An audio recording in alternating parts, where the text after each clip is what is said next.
Very good morning. आज हम एक नया चैप्टर शुरू करने जा रहे हैं जिसका नाम है स्टैंडर्ड कॉस्टिंग। चैप्टर को शुरू करने से पहले सबसे पहले हमें यह समझना पड़ेगा कि स्टैंडर्ड का मतलब क्या होता है। तो आइए देखते हैं। स्टैंडर्ड मीन्स अ क्राइटेरिया और yardstick against which actual activity can be compared to determine the difference. Standard क्या है कि यार्डस्टिक है, एक क्राइटेरिया है जिससे हम एक्चुअल एक्टिविटी से कंपेयर करते हैं। लेट सपोज हमारा इस मार्कर को बनाने का कॉस्ट 30 रुपये लग रहा है। स्टैंडर्ड कितना लग रहा है? स्टैंडर्ड 30 रुपया, और एक्चुअली में मैंने 32 रुपये लगा दिया, तो मैं कंपेयर कर सकता हूं ना कि हमने 2 रुपये एक्स्ट्रा लगा दिया। अगर स्टैंडर्ड नहीं है तो फिर हम कंपेयर नहीं कर सकते। ठीक है। अब देखिए स्टैंडर्ड कॉस्टिंग का मतलब क्या होता है। Best practice prevailing in the industry. Sir आपने बोला कि 30 रुपये इसका कॉस्ट रख लो।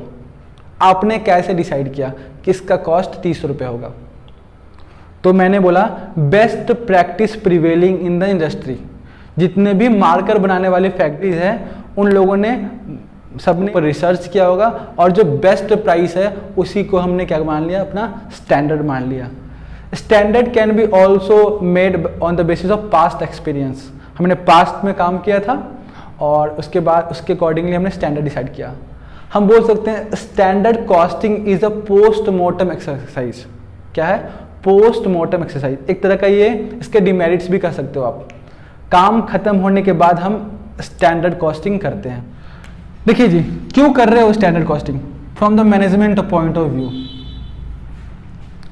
देखिए, what a product should have costed is more important than what it did cost.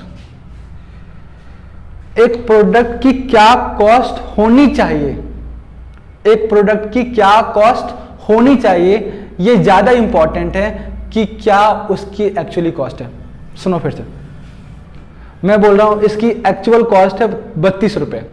इसकी एक्चुअल कॉस्ट 32 रुपये है। मैनेजमेंट को इससे ज़्यादा फर्क नहीं पड़ रहा है। मैनेजमेंट किसके बारे में ज़्यादा फोकस करेगी कि इसकी कॉस्ट कितनी होनी चाहिए।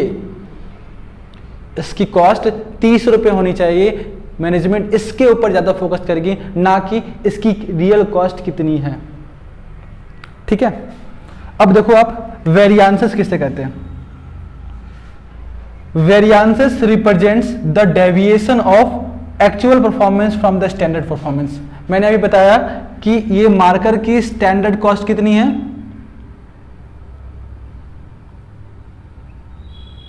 32 रुपये, और इसकी स्टैंडर्ड कॉस्ट कितना बताया था मैंने आपको? 30 रुपये, और इसकी एक्चुअल कॉस्ट कितनी है? 32 रुपये। तो बताओ वेरिएंस कितना है? तो variance represents the deviation of actual performance from standard performance. 2 रुपये का क्या है हमारा? डेविएशन। अब ये डेविएशन फेवरेबल भी हो सकता है और अनफेवरेबल भी हो सकता है। फेवरेबल को हम बोलते हैं एफ और अनफेवरेबल को हम बोलते हैं एडवर्स। अब देखिए, वेरिएंस जो है ये 3 टाइप का हो सकता है। वेरिएंस होता क्या है? स्टैंडर्ड परफॉर्मेंस और एक्चुअल परफॉर्मेंस के डिफरेंस को हम क्या बोलते हैं? वेरिएंस। स्टैंडर्ड परफॉर्मेंस और एक्चुअल परफॉर्मेंस का डिफरेंस को हम क्या बोल सकते हैं? वेरिएंस। वेरिएंस 3 तरह का होगा: कॉस्ट वेरिएंस, प्रॉफिट वेरिएंस और सेल्स वेरिएंस। हमारे लिए मेन इंपॉर्टेंट यही है। तो वेरिएंस कैन बी फेवरेबल और अनफेवरेबल। वेरिएंस क्या हो सकता है? फेवरेबल भी हो सकता है और अनफेवरेबल भी हो सकता है। कॉस्ट वेरिएंस की बात करूंगा मैं पहले। एक्चुअल कॉस्ट ज्यादा है किससे? स्टैंडर्ड कॉस्ट से। एग्जाम्पल, 32 रुपए का मार्कर है, 30 रुपए उसकी स्टैंडर्ड कॉस्ट है। तो हमें क्या हो रहा है? फायदा हो रहा है या नुकसान हो रहा है? बताइए। लगना कितना चाहिए था मार्कर बनाने के लिए? 30 रुपया। लग कितना गया? 32 रुपया। तो हम बोलेंगे कि क्या है? एडवर्स। इसे आप बोल सकते हो ए। ठीक है। दूसरा, स्टैंडर्ड कॉस्ट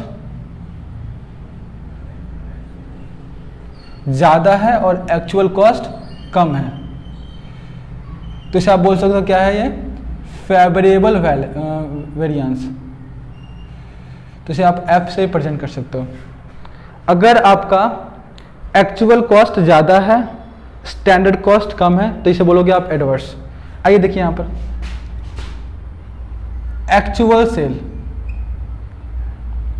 ज़्यादा है और स्टैंडर्ड सेल कम है। लेट सपोज आपको सेल करना था 100, करना था आपको 80, आपने कर दिया 100।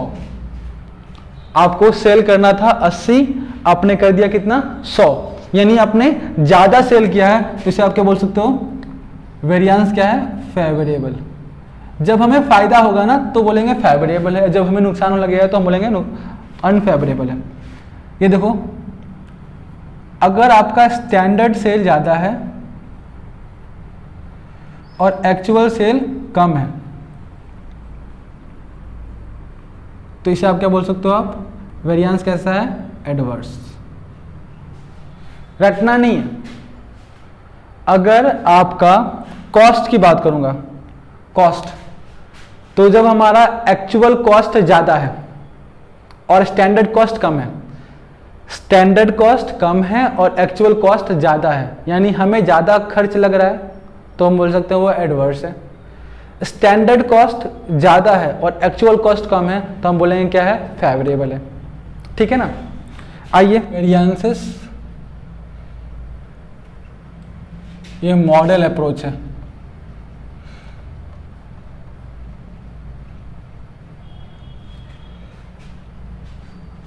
तो इसमें हमारा आएगा पहला sales variance,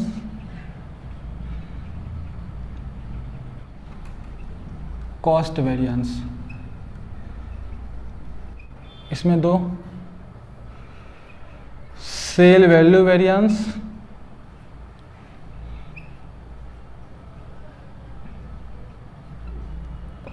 sale margin variance.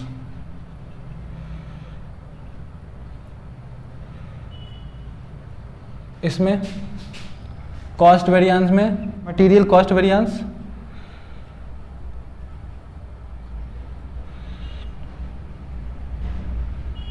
Labour cost variance, overhead variance.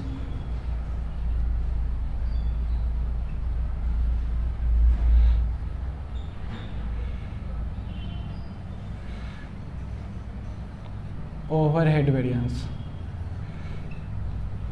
और फिर ओवरहेड वेरिएंस के दो,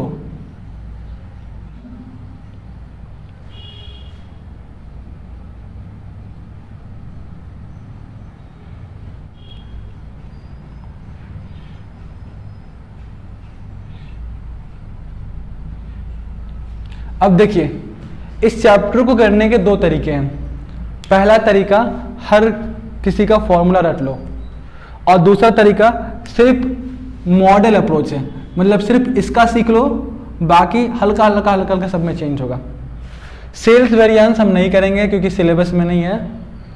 कॉस्ट वेरिएंस हम करेंगे, और कॉस्ट वेरिएंस सबसे ज्यादा इंपॉर्टेंट है। इसके वेरिएंस निकालने के 4 स्टेप है। कितने स्टेप है? 4। इसके भी 4 स्टेप है, इसके हमारे 4 स्टेप है। अभी आप लिखो, सिर्फ सब समझ में आएगा आपको, थोड़ा देर इंतजार करो। इसके हमारे 5 स्टेप है, इसके हमारे 3 स्टेप है, और इसके 5 स्टेप। इसमें जो होता है हमारा असेंडिंग ऑर्डर लगता है।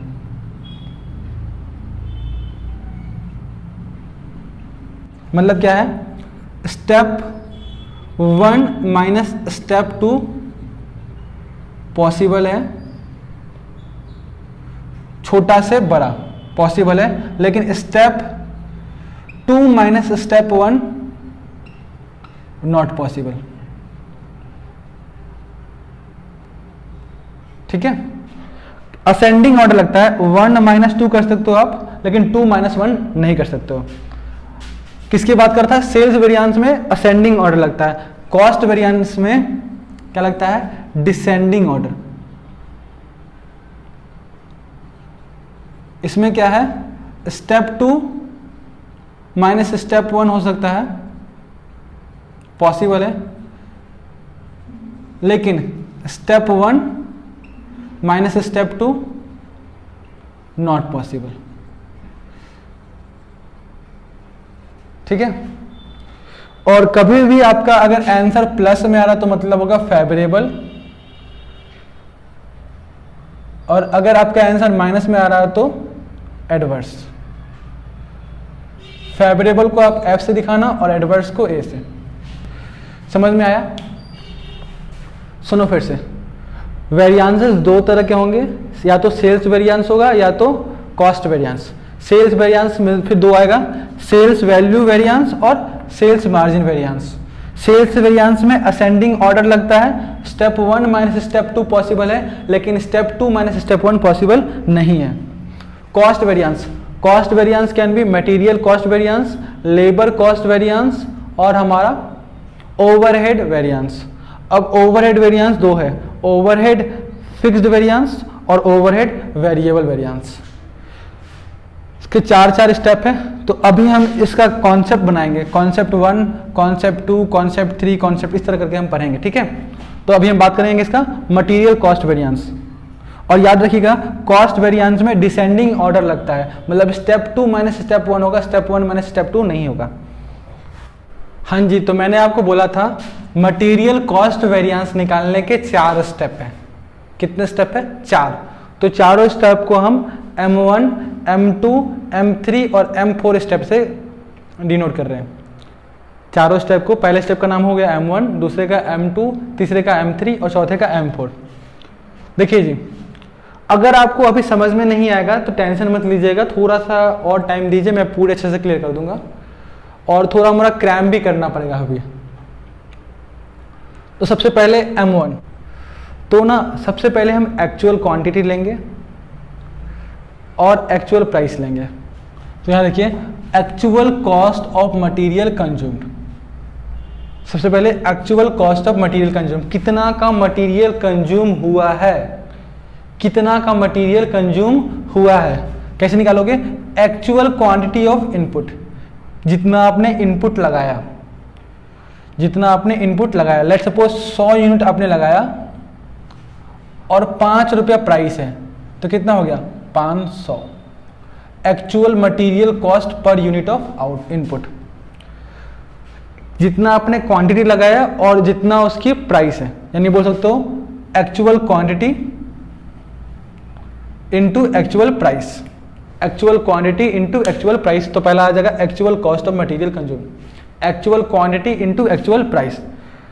अब धीरे धीरे उसमें मैं स्टैंडर्ड का फ्लेवर ऐड करूंगा। पहले स्टेप में मैंने पूरा एक्चुअल का फ्लेवर यूज किया, अब धीरे धीरे मैं इसमें स्टैंडर्ड का फ्लेवर ऐड करूंगा। तो देखो, स्टेप 2 क्या है? Standard cost for actual material consume. यहां देखिए, actual quantity of input same है, एक्चुअल क्वांटिटी ऑफ इनपुट, यानी 100 यूनिट आपने लगाया था और इसका एक्चुअल प्राइस आपने 5 रुपए दिया है, लेकिन स्टैंडर्ड प्राइस 4 रुपए है, तो कितना आ गया ये? 400। सबसे पहले स्टेप M1 में क्या किया आपने? साथ साथ बोलो, याद हो जाएगा। M1 में क्या बोला? Actual quantity into actual price, तो ये आ गया actual cost of material consume.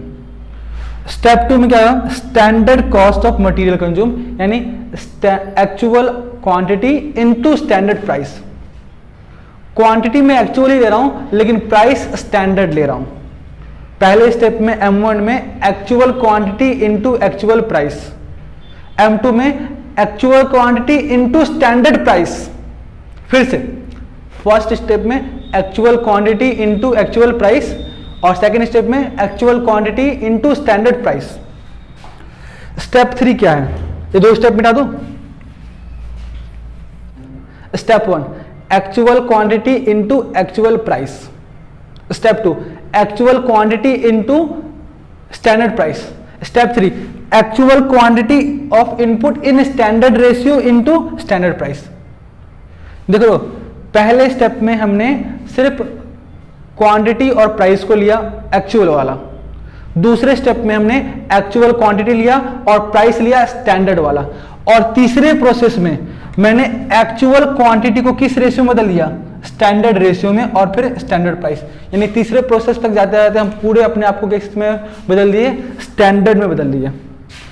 और चौथा प्रोसेस जो क्वेश्चन में सबसे ज्यादा तंग करता है ना, इस चौथा process, standard material cost for actual production.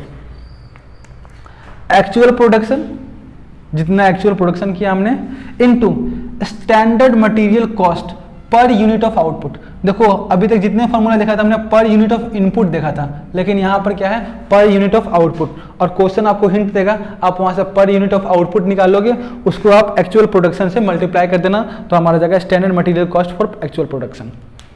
ठीक है। अच्छा कभी कभी ना क्वेश्चन में आपको एक्चुअल प्रोडक्शन नहीं देता है, तो स्टेप 4 का ही पार्ट है, तो आप उस केस में क्या करना, बजटेड कॉस्ट ऑफ मटेरियल निकाल लेना। बजटेड कॉस्ट ऑफ मटेरियल कैसे निकालोगे, स्टैंडर्ड क्वांटिटी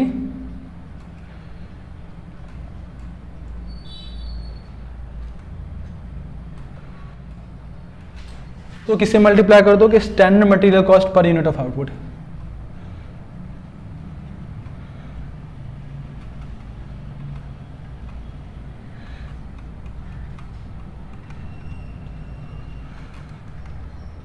ये केस कब लगेगा, when production is not given in question.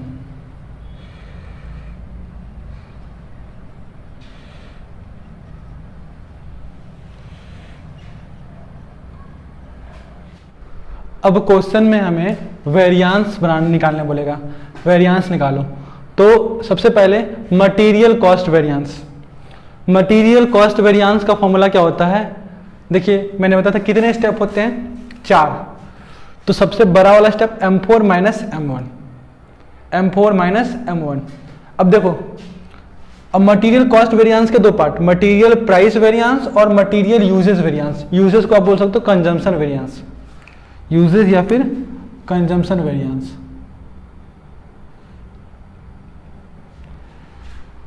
तो देखिए मटेरियल प्राइस वेरिएंस, इसमें से बताइए छोटा कौन सा है, M1 ना, तो इसे लेफ्ट में ले आओ। ट्रिक सिखा दे रहा हूं आपको, M1 को लेफ्ट में ले आओ, ला दिया लेफ्ट में। इससे बड़ा कौन सा है, M2, तो M2 माइनस M1।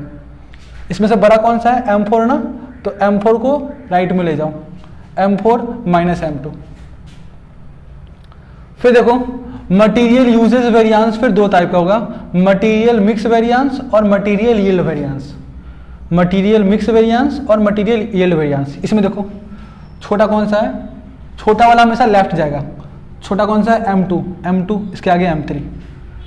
फिर बड़ा कौन सा है, M4 साइड में M3। देखिए जी सीधी सी बात है, ये फॉर्मूला आपको याद करना है। मटेरियल कॉस्ट वेरिएंस कितने स्टेप हमने सीखा था, 4 स्टेप, तो M4 माइनस M1। अब देखिए छोटा वाला लेफ्ट में जाएगा और उसी के जस्ट आगे उसके एक सक्सेशन वाला डाल दोगे अब, नेक्स्ट टू छोटा वाला।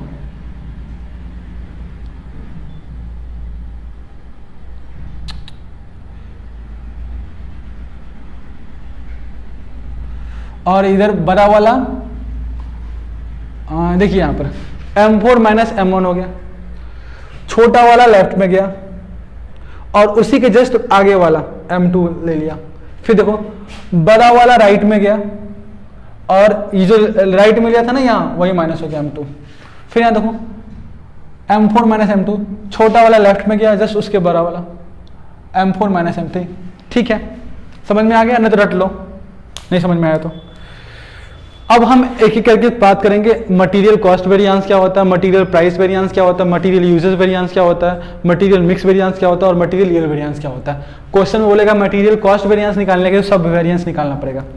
अच्छा, मैथमेटिकली मटेरियल प्राइस वेरिएंस और प्लस मटेरियल यूजेस वेरिएंस को ऐड करो तो मटेरियल कॉस्ट वेरिएंस आ जाएगा। मटेरियल प्राइस वेरिएंस और मटेरियल यूजेस वेरिएंस दोनों को ऐड करोगे तो मटेरियल कॉस्ट वेरिएंस आ जाएगा। और material mix variance plus material yield variance दोनों को ऐड करोगे तो मटेरियल यूजेस वेरिएंस आ जाएगा। तो अगर आप क्वेश्चन कर रहे हो तो आप वहां चेक कर सकते हो कि आपका सॉल्यूशन सही है या गलत है। ठीक है। Material cost variance, the variance arises either due to price differences और यूजेस डिफरेंसेस, या तो प्राइस डिफरेंस से अराइज होगा या तो यूजेस डिफरेंस से। Material cost variance is equal to material price variance plus material usages variance.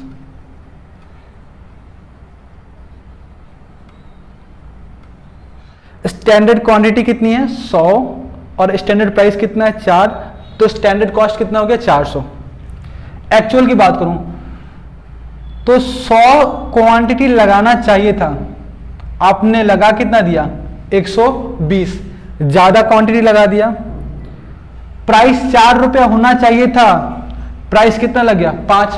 तो अगर मैं पूछूंगा, कोई पूछेगा कि बताओ यहां वेरिएंस क्यों हो रहा है, तो मैं बोलूंगा क्वांटिटी ना, क्वांटिटी 20 से ज्यादा हो गई है और साथ ही साथ प्राइस 1 रुपये से ज्यादा हो गया है। तो देखो ये वेरिएंस प्राइस के कारण भी आ रहा है और साथ ही साथ क्वांटिटी के कारण भी आ रहा है, तो इसे बोलोगे अब क्या, मटेरियल कॉस्ट वेरिएंस। अच्छा, इसी क्वेश्चन में पूछूंगा 100 स्टैंडर्ड क्वांटिटी थी 4 रुपए था, 400 आ गया, यहाँ 100 और यहाँ 500। तो अभी बताओ, अभी अगर वेरिएंस आया है 100 रुपए का वेरिएंस आया है, एक्चुअल कितना हो गया 500, स्टैंडर्ड कितना है 400, कितने का वेरिएंस है 100 रुपए। किस कारण से आया है, तो प्राइस के कारण आया है, तो मटेरियल कॉस्ट वेरिएंस है। भी मटेरियल कॉस्ट वेरिएंस प्राइस के कारण भी आ सकता है और साथ ही साथ क्वांटिटी के कारण भी आ सकता है। मटेरियल कॉस्ट वेरिएंस कैसे निकालते हो आप,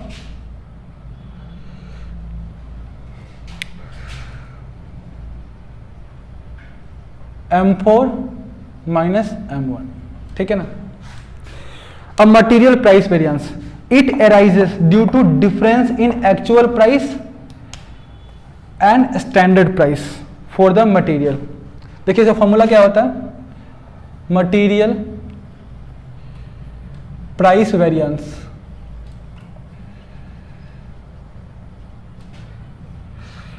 हमने बोला था इसका फॉर्मूला है M2 माइनस M1। M2 का मतलब बोला था मैंने actual quantity into standard price, और M1 का मैंने बोला था actual quantity into actual price. तो देख रहे हो ना, एक्चुअल क्वांटिटी और एक्चुअल क्वांटिटी दोनों सेम है, तो इसका मतलब सिर्फ प्राइस का जो डिफरेंस है, इसीलिए इसका नाम है क्या, प्राइस वेरिएंस। आप इसे एक और तरीके से निकाल सकते हो, standard price minus actual price into standard into actual quantity. Price है ना, जैसे मान लो 100 क्वांटिटी थी और मिलना चाहिए था 5 रुपए में, 100 क्वांटिटी मिल गई कितने रुपए में, 6 रुपए मिली। तो देखो 500 माइनस 600 यानी 100 रुपए क्या आ गया हमारा एडवर्स। अब इसके लिए जिम्मेदार कौन है, 100 रुपए का जो एडवर्स आया है उसके लिए जिम्मेदार कौन है, तो उसके लिए जिम्मेदार कौन है, हमारा purchase manager. Purchase manager price के लिए जिम्मेदार है। अगर 5 रुपए की चीज तुम 6 रुपए में खरीद कर लाए हो तो इसकी जिम्मेदारी किसकी है, परचेज मैनेजर की। क्वांटिटी के लिए प्रोडक्शन मैनेजर जिम्मेदार है और प्राइस के लिए परचेज मैनेजर। अगर बात करूंगा मैं क्वांटिटी की, तो क्वांटिटी के लिए कौन जिम्मेदार है? प्रोडक्शन मैनेजर जिम्मेदार है। लेकिन जब मैं बात करूंगा प्राइस की, तो परचेज मैनेजर जिम्मेदार है। देखिए ये चैप्टर थोड़ा सा हार्ड है, टेक्निकल है, थोड़ा सा ध्यान दीजिए, समझ में आपको आएगा। अब आगे देखते हैं material usages variance. It arises due to difference in actual usages और एंड स्टैंडर्ड यूजेस। मतलब जैसे मान लीजिए 100 यूनिट्स मुझे कंज्यूम करना था, मैंने 120 यूनिट कंज्यूम कर लिया, तो ये क्या हो गया? यूजेस के कारण हमारा वेरिएंस, और इसलिए इसका नाम है मटीरियल यूजेस वेरिएंस। ठीक है, इसके लिए कौन जिम्मेदार था? अभी बताया था मैंने, प्रोडक्शन मैनेजर। M4 का मतलब क्या हो गया? इसका फॉर्मूला हो गया क्वांटिटी इनटू स्टैंडर्ड रेट। और हमने सीखा था M2 का मतलब क्या होता? M2 actual quantity. देखिए M1 में actual quantity into actual rate था, M2 में था actual quantity into standard rate.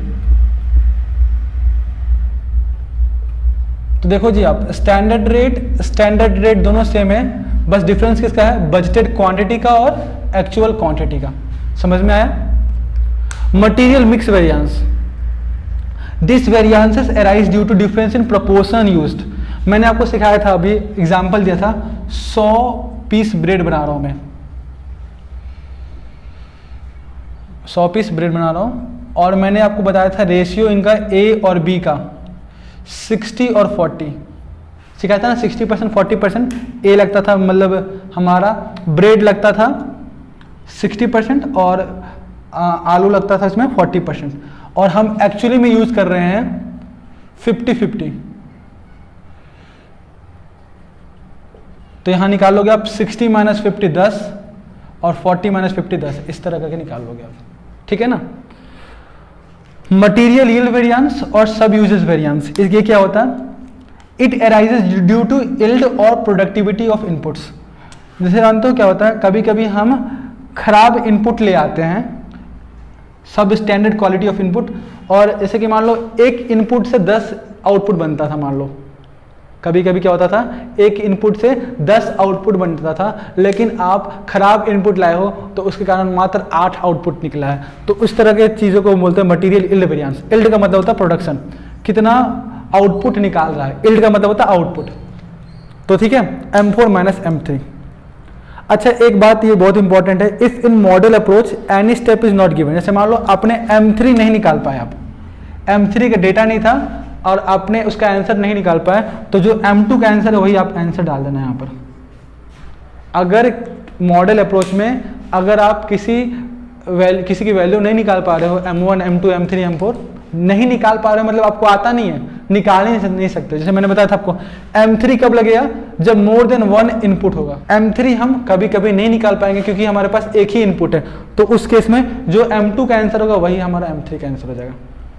आइए क्वेश्चन करते हैं, क्लियर होगा उससे। और बहुत बोल लिया हमने। The standard and actual figure of product Z are as follows. Material quantity standard दे रखा 50 और हमारा एक्चुअल दे रखा 45। Material price per unit standard दे रखा है 1 और एक्चुअल दे रखा है 0.80। Calculate material cost variance. तो सबसे पहले आपका काम है answer to question 1। M1 M2 M3 और M4 हम जल्दी से निकाल लेंगे। M1 का फॉर्मूला क्या था? Actual quantity into actual rate. Question में देखिए एक्चुअल क्वांटिटी कितनी दे रखी है? 45 और एक्चुअल रेट दे रखा है 80 पैसा।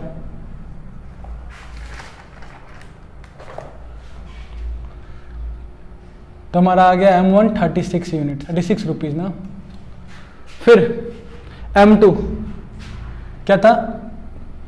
Actual quantity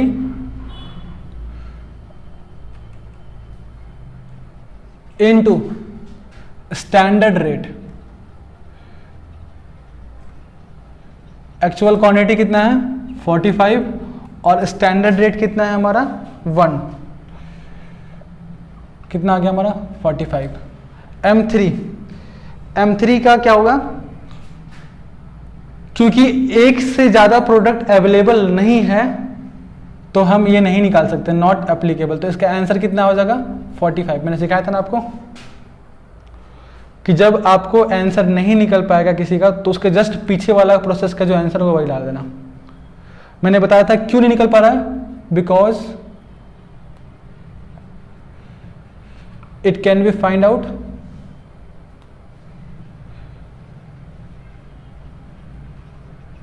only if more than one input are given in question.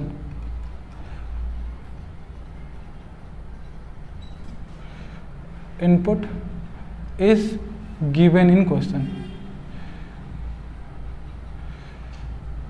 और स्टेप 4 क्या फॉर्मूला क्या था उसका, क्वेश्चन में प्रोडक्शन नहीं दे रखा है तो फिर हम क्या लेंगे स्टैंडर्ड क्वांटिटी, स्टैंडर्ड या फिर बजटेड क्वांटिटी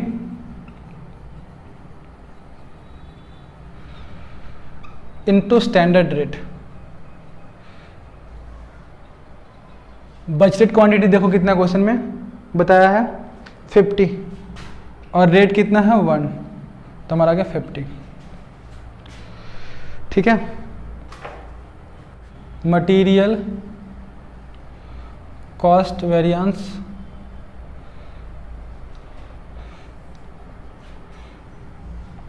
इसको आप चाहो तो अलग अलग करके बना सकते हो, मटेरियल प्राइस वेरिएंस,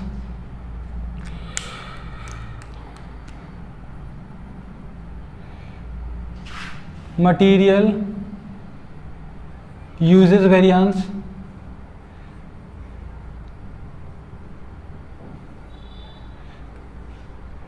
मटेरियल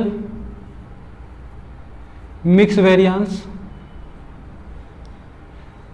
और यहाँ मटेरियल यील्ड वेरिएंस या फिर सब यूजेज भी हो सकते हो। इसका फॉर्मूला था M4 माइनस M1। M4 देखो कितना आया 50 और M1 कितना है 36, बाद में कैलकुलेशन करूंगा। इसका फॉर्मूला था M1 यहाँ आ गया और साइड में M2 माइनस M1। M2 कितना है 45 और M1 कितना है 36। इसका फॉर्मूला था हमारा M4 माइनस M2। M4 कितना आया 50 और M2 कितना है 45। इसका फॉर्मूला था M3 माइनस M2।